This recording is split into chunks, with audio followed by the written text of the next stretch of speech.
Hey everyone, I am here today with my mid-month March wrap-up. Oh my gosh, what a mouthful. I have managed to read 7 books so far this month of March, like I just said in the intro obviously, so before I say anything else super obvious and silly, I'm just gonna get on with the books that I've read. This first book has been one of my most anticipated reads ever since I found out about it at the start of this year, and that is Literally by Lucy Keating. This book does not come out until April, but I was lucky enough to win an ARC on Lucy's Instagram, which I will link down below if you want to check it out. You may have heard me mention a few times that I absolutely loved her debut, Dreamology, which is another great book. I gave Literally 4 stars. It is the story of a girl who is just kind of living her life, you know, everything's cool, and then one day Lucy Keating, the fictional author, because Lucy Keating, who actually wrote this book, and Lucy Keating in the book, totally different people. I was actually sent a note by Lucy Keating saying that some people kind of got confused on that, but just from kind of seeing her personality on Instagram and stuff, it's definitely not how it is. So the Lucy Keating in the book says to the main character, Annabelle, that she's writing her story and she's kind of trying to get her together with this new guy, and it's like this romance because Lucy Keating in the book is known for her romances. Other things happening in AB, that's what the main character's called as the nickname's life, and she sort of likes this other guy, and it's just a really good read. I found that the story flowed really well, and I mean I finished it really quickly.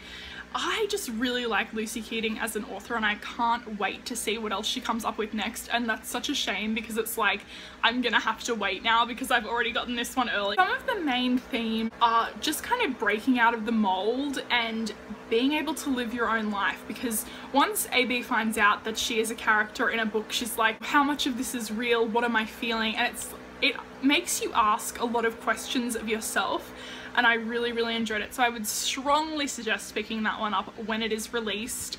It will be in one of my upcoming April release videos that I do for new books that are coming out. The next book I gave 5 stars to, and for good reason. It is called Bad Girls Throughout History. I'm pretty sure it's by Anne Shen. This was an amazing book. It was so good. It was great to read before International Women's Day.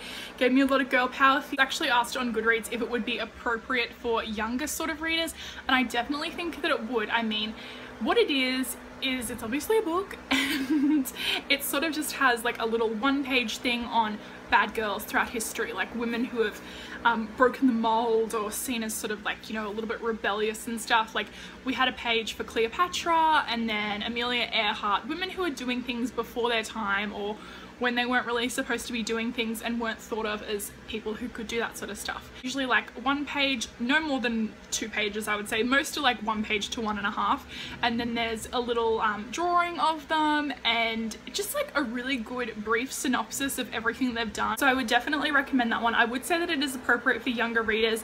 It is a very quick read. I think that I polished it off in maybe just under 2 hours, so if at all you do think that there are some things that you might not want your kid knowing about, I would just read it. The next book that I read is another Kylie Scott, and it's sort of within the Stage Dive universe. I finished off that Quartet. It's a new adult sort of series that are all interlinked with different members of a band, and this one is about a guy who has just come off tour. I think that he was the support act, and he's gone back to his hometown, I think in Iowa. I think it's Iowa, you know, and it's kind of his life, and it's intersected with this girl named Lydia, who on her wedding day finds out that her husband-to-be is actually having a relationship with the best man, so she has to run away from the wedding and kind of like crash lands in this guy who's just come off a, you know, international rock tour in his backyard, and is like, hey, can I hide out here for a little while this dies down. I talked about this book in February releases, and I'm so glad that I picked it up. It was my first book by this author, and that is We Are Okay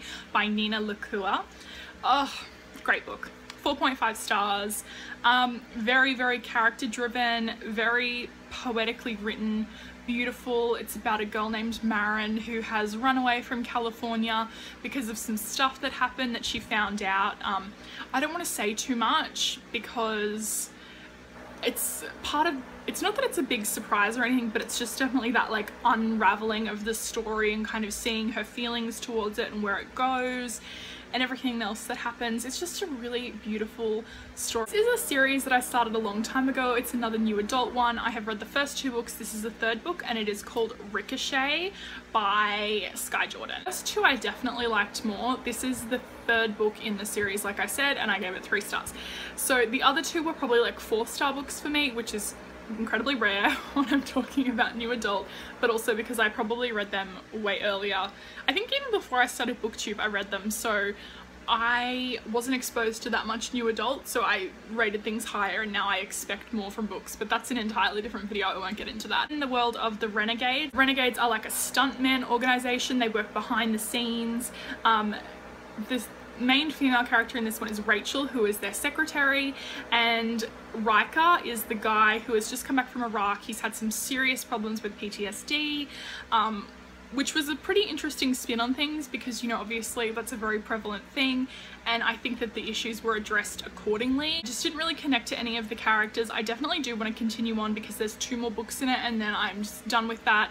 I really do like Sky Jordan as an author. She was in my new adult romantic reads recommendations, which I will link up there if you haven't seen it. It was a collab that I did with Jen from Today in Jen's Library. This next book is a new release, and it is 50 Shades of fucking Crazy. I'm gonna say that I totally expected more from this book. I pretty much got it as soon as I heard that it existed. It's called The Silver Swan, and it's by Amo Jones, I think it is. Crazy book. Crazy fucking book. This is sort of like the Royals on crack.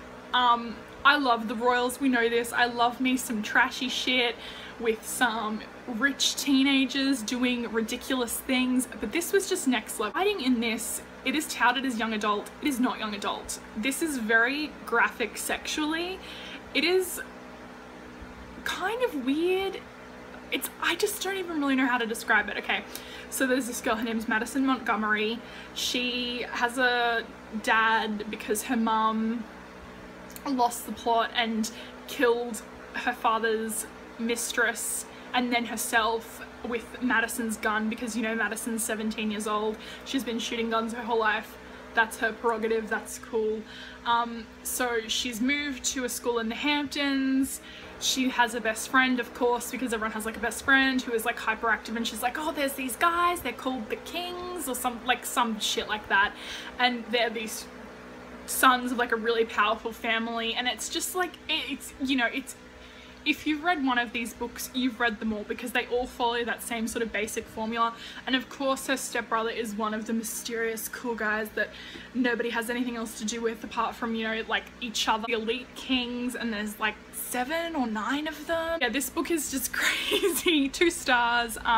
Probably will read the next one because it ended on this cliffhanger that was like, huh? The last book that I read this month, I finished it yesterday, and I'm glad that I did because it was one of those ones that I have seen around BookTube forever and ever, and that is Masque of the Red Death by Bethany Griffith. I gave this one 3 stars, I'm pretty sure.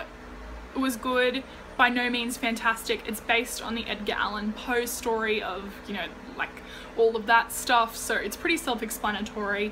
It's kind of steampunky and young adult. It's about a plague that's ripped through the world and people have to exist with masks on, the rebellion, blood, you know the drill. Hoping for the latter part of the month that I'm gonna pick up my reading pace a little bit more. I just feel like I haven't really been reading, and that's probably because I managed to finish 2 seasons of The Vampire Diaries, and I'm completely finished everything. Like, that just ended last week, and I'm so salty about that ending. Like, what was it? I'm sorry if you enjoyed it, but no.